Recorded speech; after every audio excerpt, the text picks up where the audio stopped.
Compared to other age groups, during this age period it is easier to learn to kick, receive the ball, dribble, accelerate, decelerate, change direction, and jump. Such a limited time interval during growth and development is defined as a sensitive phase, during which every player is reacting with maximum intensity to particular external inputs, showing consequent effect. These drills, using low obstacles and ropes, can be used for improvement of coordination, speed, and quickness. Obstacles can be approached from in front, from the side, or by skip stepping. Training on low obstacles and cone-shaped markers require moderate physical effort, generally well tolerated by players, and increasing speed and rhythm can be adapted for a useful strengthening of the lower part of the body in particular. The variety of combination using obstacle, mini slalom or sprint forces the young players to link movement and decisions in progressively shorter time intervals with an increase in difficulty. Between one obstacle and the other, a fixed number of touches can be required, 1, 2, or 3, or variation can be introduced to make the drill more complex in skill or rhythm. Side passing with one leg allows a faster movement, creating a useful drill for speed development.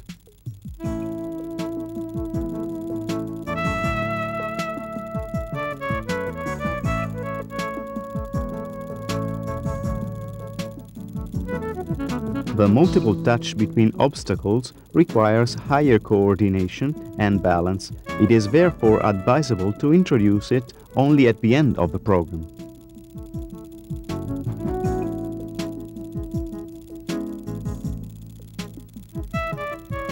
The single-leg obstacle passing allows further variety in possible solutions to keep the player's attention.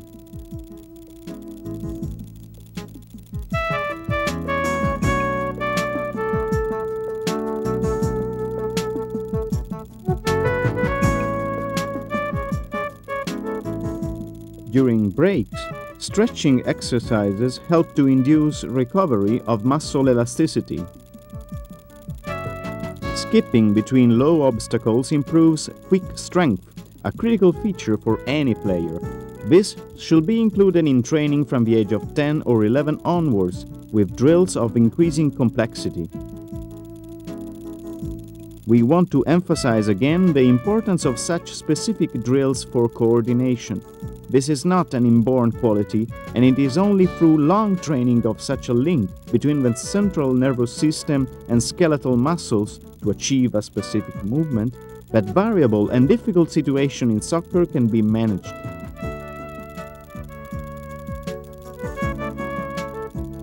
Placing obstacle borders, the single movements used to pass each obstacle can be standardized, alternated, repeated, even increasing the degree of difficulty. Please remember that we are suggesting work on controlled programming of physical activities used in soccer on bodies that maintain an enormous store of learning potential.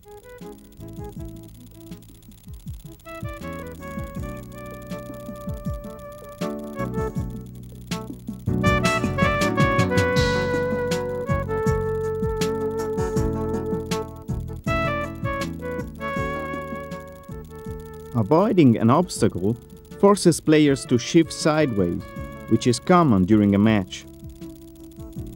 In jump training, we can now introduce more complex patterns requiring deeper coordination between the step, the jump, and the landing. An obstacle can be approached from in front or from the side, or also with a half rotation of 180 degrees. It is always important to coordinate the use of upper limbs for the jump to be effective.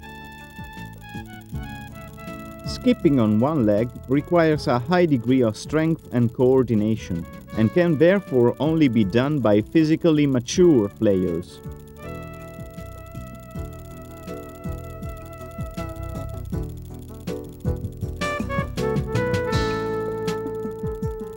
Obstacles can be overcome with no rotation at all, or by performing a 90-degree rotation, allowing the player to overcome the obstacle in a forward direction.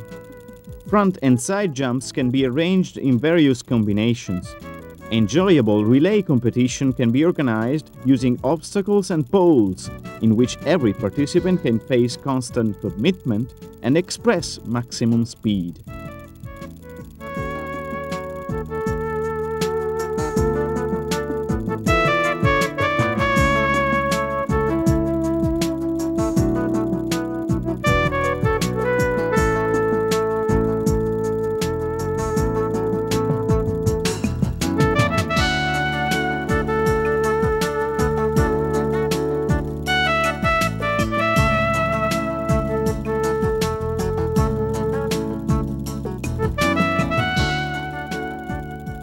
Further variations can be introduced, such as direction changes, acceleration and slowdowns in order to maintain training variety and enjoyment.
The use of obstacles, cones and ropes before using the ball will develop a coordinated athlete, which is the real basis of a good soccer player.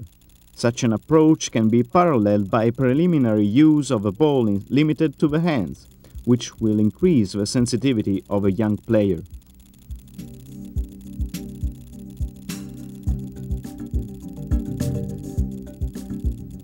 Besides an increase in sensitivity, these kind of movements are aimed at the introduction of coordination elements which seem apparently easy to build.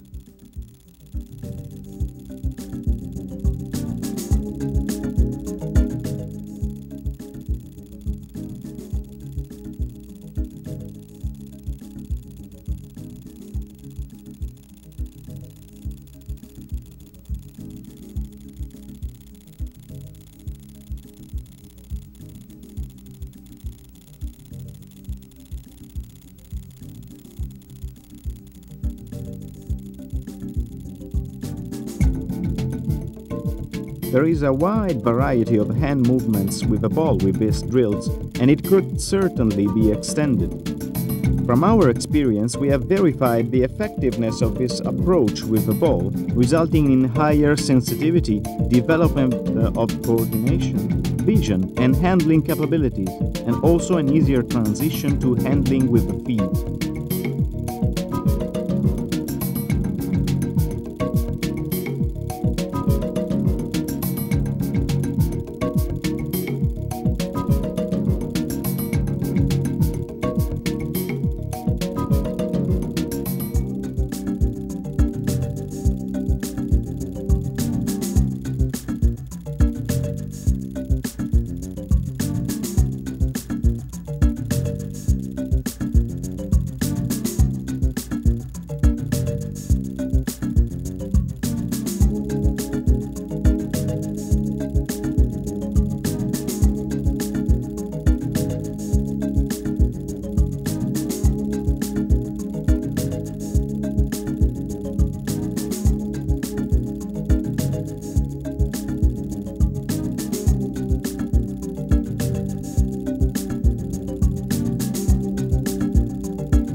In these drills, players must become fully involved and maintain great concentration while training in pairs with two balls.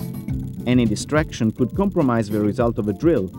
Players learn how to move in relation to their partner and to the ball, and introduce correct timing in their movements.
The technical schemes proposed here will always be aimed at the achievement of high-level performance later on, but it must be clear that changes during the development phase of teenagers do not take place gradually but can appear both in quantity and quality as sudden steps.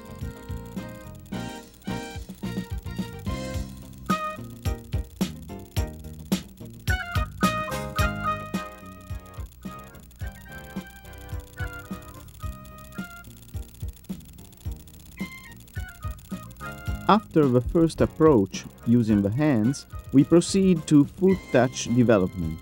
In particular, development of sole of the foot sensitivity is the very first step, to be followed by forward and side ball shifting, and by specific drills for each part of the foot.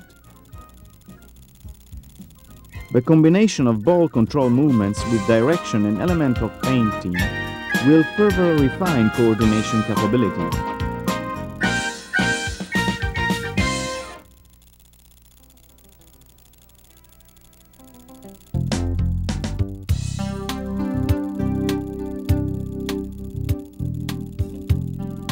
Once the feinting movement has been introduced and worked out, it is important for the player to develop proper timing and repetition to create a personal style.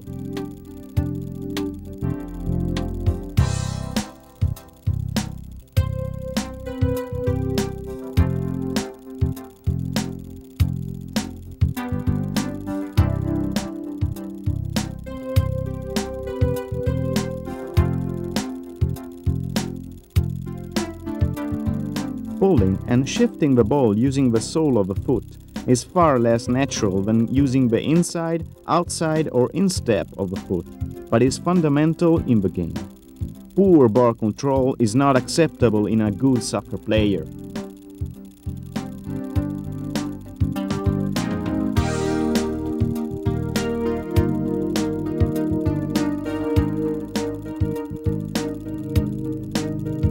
Good performance of such double ball coiling movement indicates an advanced capacity in fundamentals in both technique and coordination.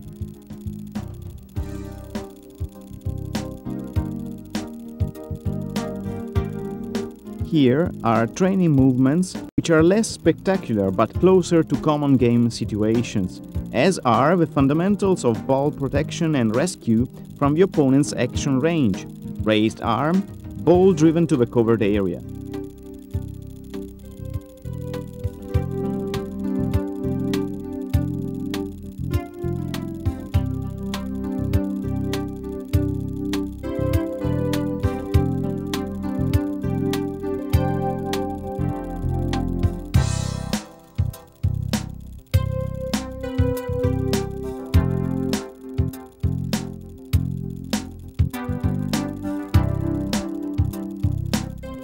Now some elements of driving the ball and shifting more accurately with style and elegance.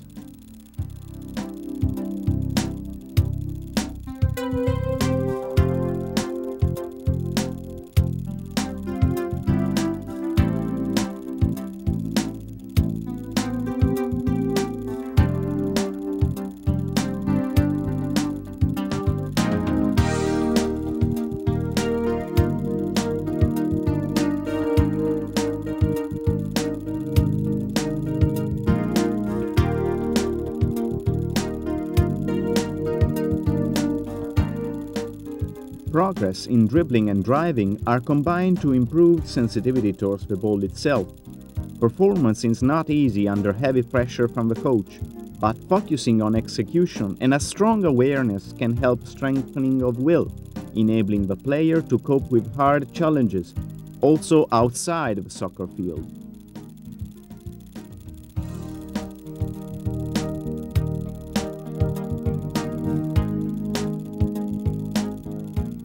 Let the ball bounce and then enter with correct timing, first using the upper side of the foot, then the outside and inside in turn. It's a hard exercise to perform since it requires good coordination, sensitivity, and excellent timing to step in.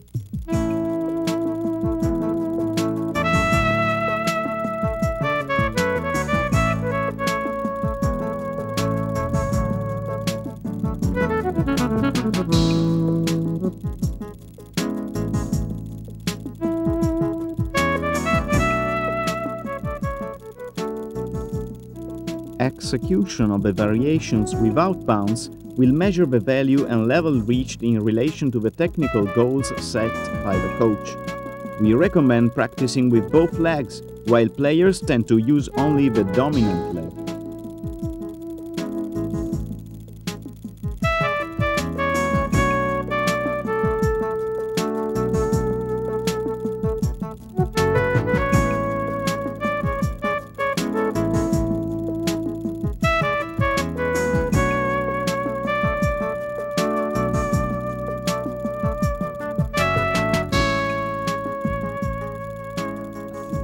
Stretching with the ball is always suggested, also to improve and to correct wrong positions.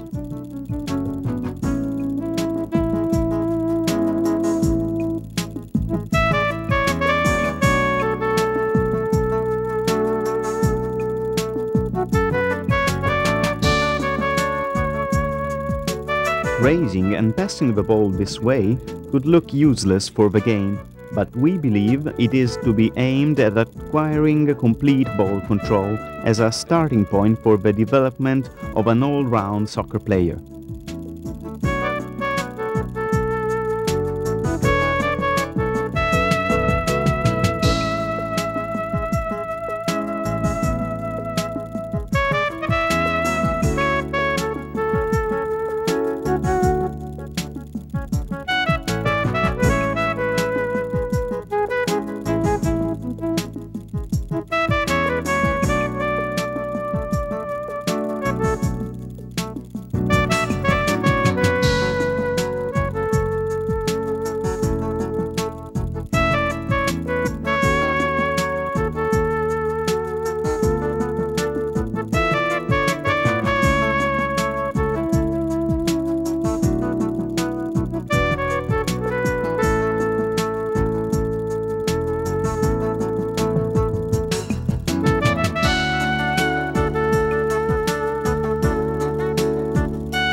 The working method we suggest to acquire, improve and perfect the different techniques is that of proposing the drills in the form of competition and contests.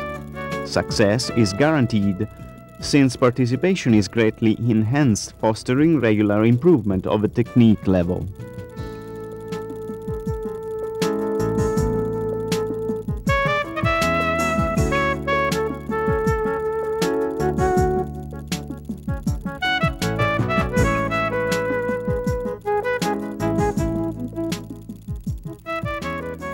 The use of a wall is quite boring when suggested or imposed by the coach, but it is also true that each player, left alone with a ball in front of a wall, won't find anything better to do than kicking against it. It is undoubtedly an effective tool to introduce passing and simple juggling. The wall allows touching the ball repetitively with any part of the foot chosen by the player or suggested by the coach.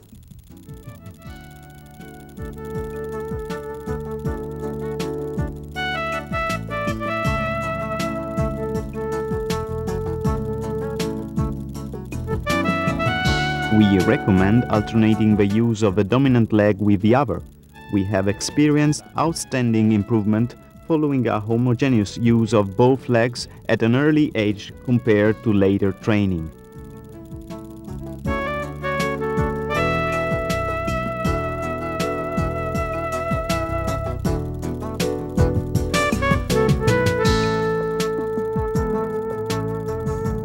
The wall with high bouncing balls is often neglected, but we believe it to be important for the training of control of high-driven balls. The obvious lack of communication with the wall makes the kicking repetition quite boring and does not improve motivation. We therefore suggest the use of the wall only 2 or 3 times a month for no longer than 15 minutes. However, the players will often practice the skills they have learned here on their own at home. Again, an important function of the practice at the wall is the shaping of control and shooting both stationary and moving balls. Passing is communication in soccer. A pass to a partner accurate on the correct foot will ensure better understanding. The player will be concentrated, technically prepared, and have esteem for himself and for the teammate to which he is passing. In such conditions, it will be easy to handle timely even 2 balls with various technical approaches.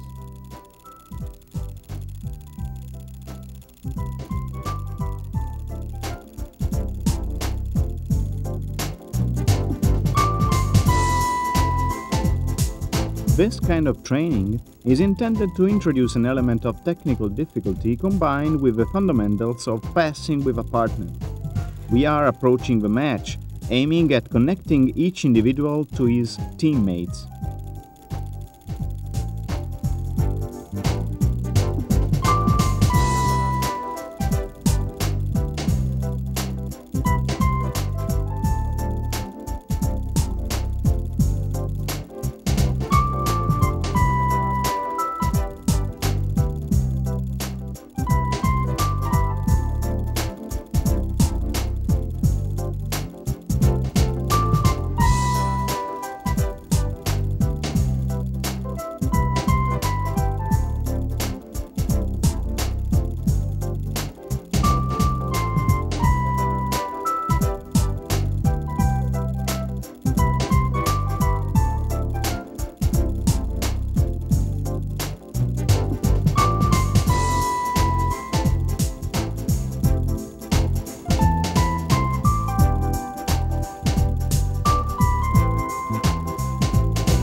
Problems can arise in this preliminary linking between individual technique plus pass plus receiving and control.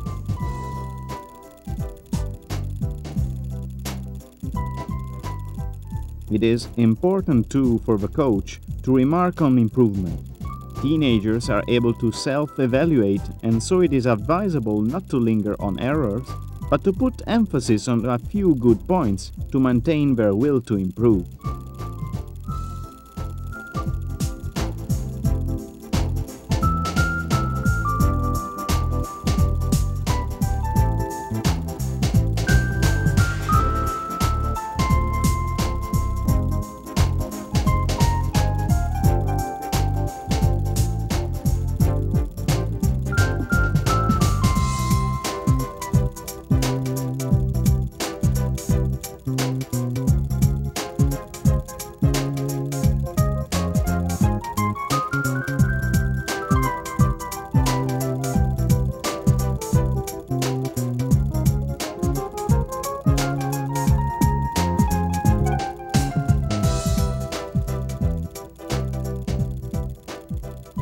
These drills introduce the three-player connection, including the first principles of game distribution and position exchange.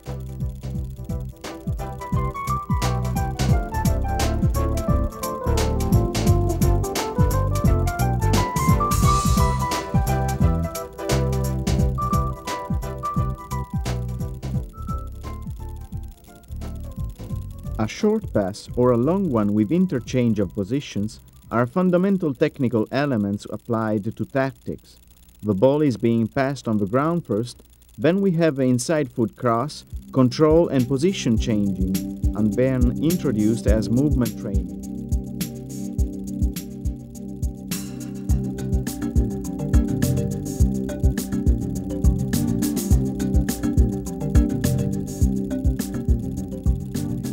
Before introducing more complex drills including 3, 4, 5 players, we suggest proposing hand passing with the same patterns that will be later performed using the feet.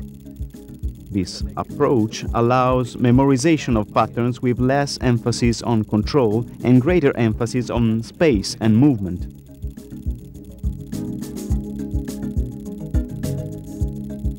Again introduced by hand passes, the figure 8 drill is very important as it allows young players to get used to diagonal passing. The receiver must handle the ball and pass again using a two-stepped right or left shot to his teammate. This later continues with one-touch passing. Notice that as the drill develops, we can get very close to the game-like action, this being the major objective. Correct use of the feet is important, as is the application of basic receiving, protecting and passing techniques, which in turn create better conditions for the receiver.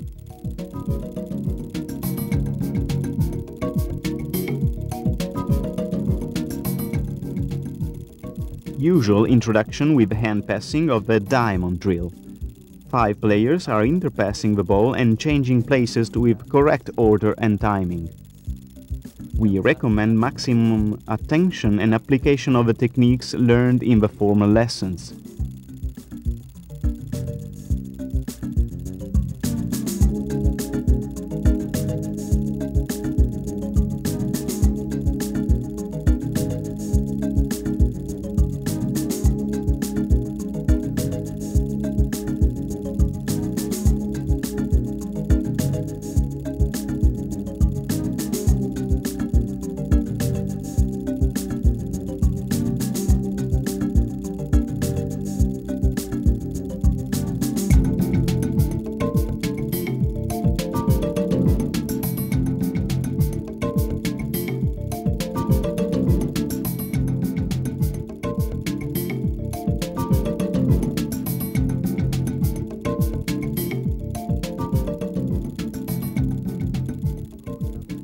As an active recovery drill, we propose some juggling practice, using the head in the specific case.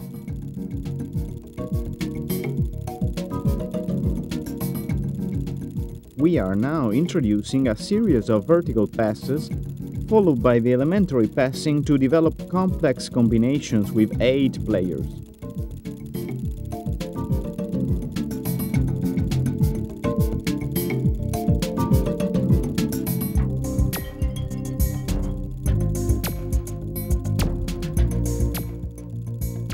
The proposed pattern requires 8 players divided into 2 groups. Players are interchanging in vertical, horizontal and diagonal directions and have to handle 4 balls for each group. But most of all must show perfect synchronization, and this is the difficult element in the whole drill. Constant changes of position, accurate passes and strong concentration make this drill a must for a conditioning session, or at least for an aerobic workout. We believe it is suitable for introduction into all the training microcycles.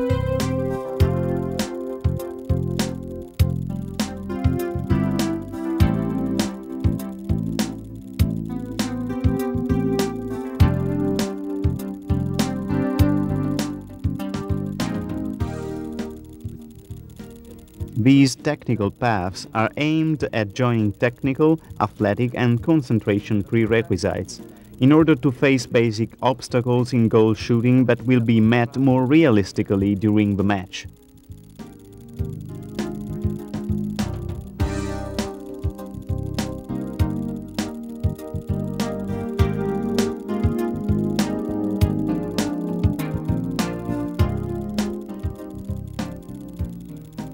Features, function and importance of this kind of obstacles and paths are always worked out from theory and verified by means of training experiences on the field.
The proposed sequence of drills is organized for easy and fast selection.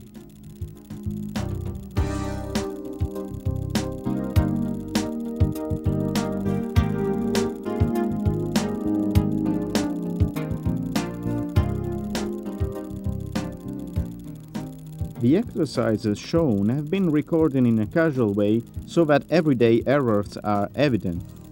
It is important to exploit the attitude of spontaneous learning which is typical of this age group by taking up a simple and gradual teaching method, patiently detecting progress.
Driving elements, touch, overcoming obstacles and shooting can be organized in such a wide number of combinations that we decided to show a casual series of possibilities.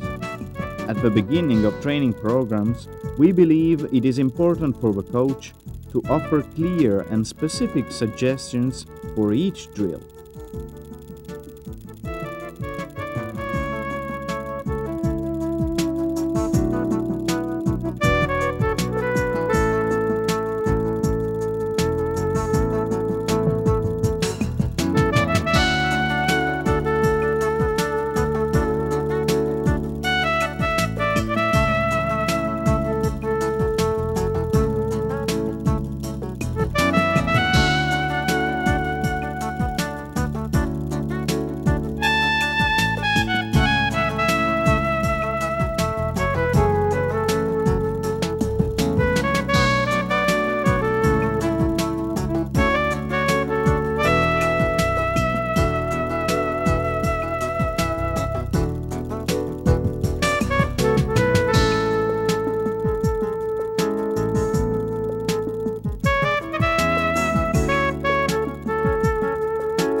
to the basic heading drill in the proposed series adds fluency to the drill circuit. As a matter of fact, uneven ball tossing, jump timing and heading touch are obviously affecting drill synchronization, but we must aim at maximum accuracy. Good performance of this drill will get us very close to complete control in the match.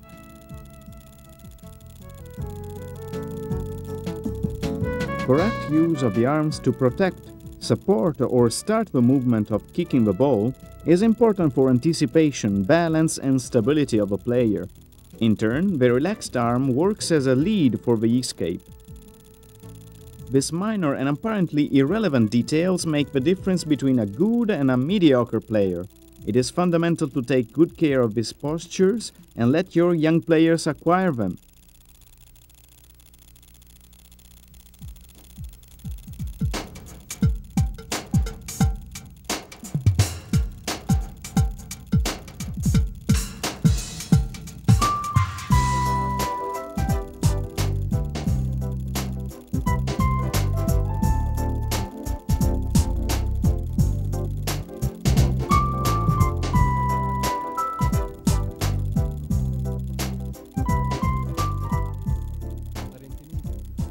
Performance with the feet is apparently easier. These former elements of opponent anticipation are effective only if performed with sufficient speed and quality in ball handling.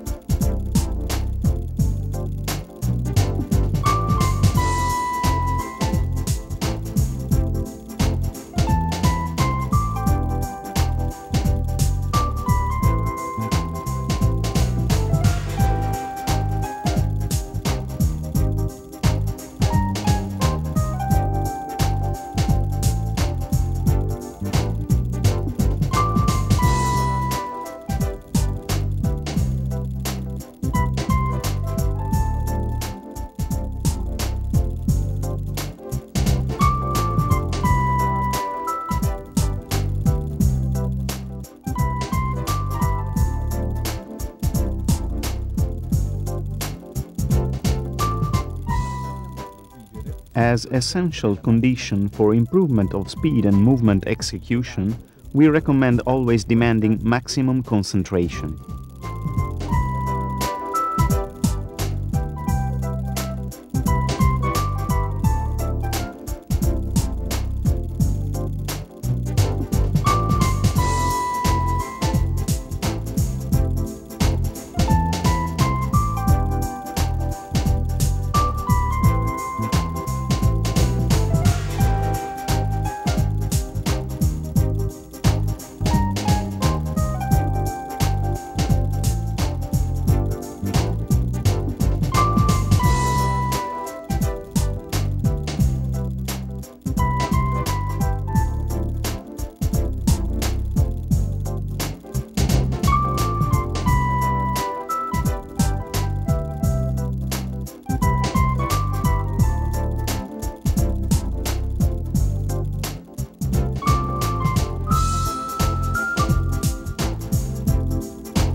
Doubts on any action movement have to be considered normal, and the trainer has to be able to perform any action he's asking the young players to do.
Excessive workload, dullness of exercises, and little understanding of a player's needs can also lead to damage of players' attitude towards performance. This kind of work centered on goal scoring is usually welcome and can relieve heavy training stress situations. The ability to convert goal-scoring opportunities with ease in any situation is now a critical need, and so is training for the same purpose.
Combinations on wide areas similar to those shown will bring fun, allow exchange of roles, and will make action during the match more natural.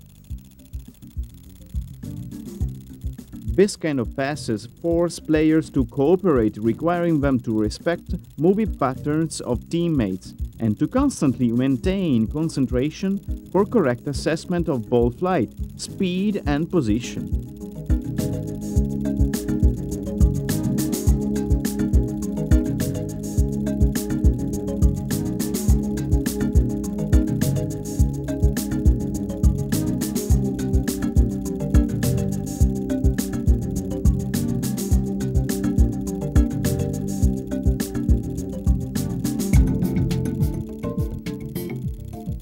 Some basic rules are fundamental for correct training of soccer players.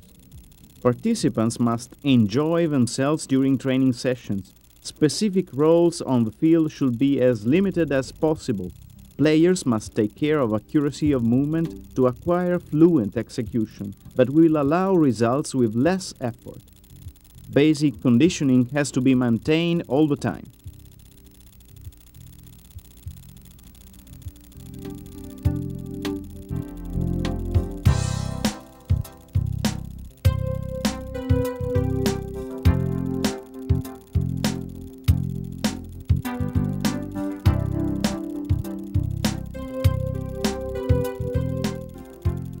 Confidence in scoring is obtained and improved through concentration and repetition in that order.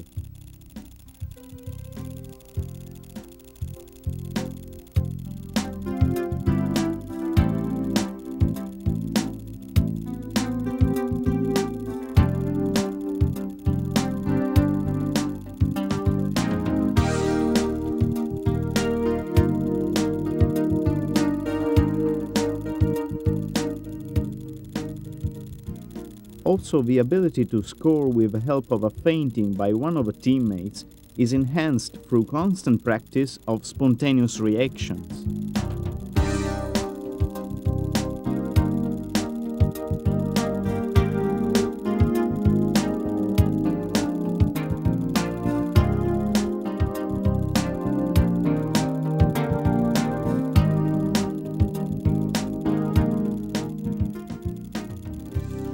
Each of these patterns of passing and covering will have to be trained on both the right and left side of the field.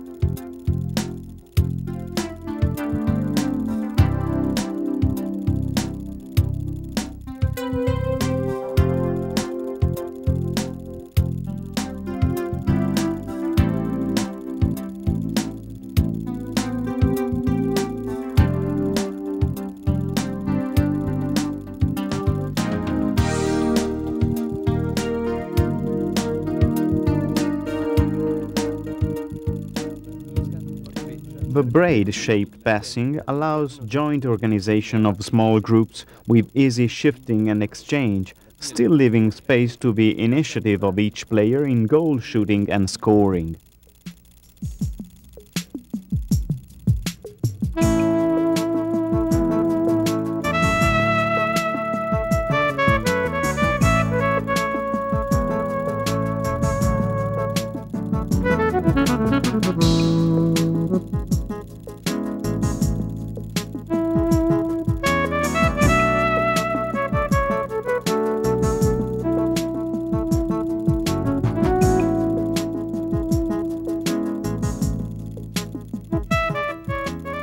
Coaching match planning of specific field actions and patterns is always important if you are eager to gain positive results with real opponents. Players get used to the language of a coach when they are constantly pushed. The so-called theme practice match is a good example of comprehensive training to shape players. Restrictions like head scoring, score on cross, 1, 2 or 3 touch limit, alternate short and long passing, chipped or low passing are positive objectives in order to reach better and more efficient tactical behavior. The practice match also gives the chance to review and verify the techniques learned in small groups and in limited space, while joining them in a team framework and against a real opponent. We conclude our short review of a range of practice drills making up our method. We wish you very successful coaching and hope that some of our proposals will prove to be as successful for you as they have been for us.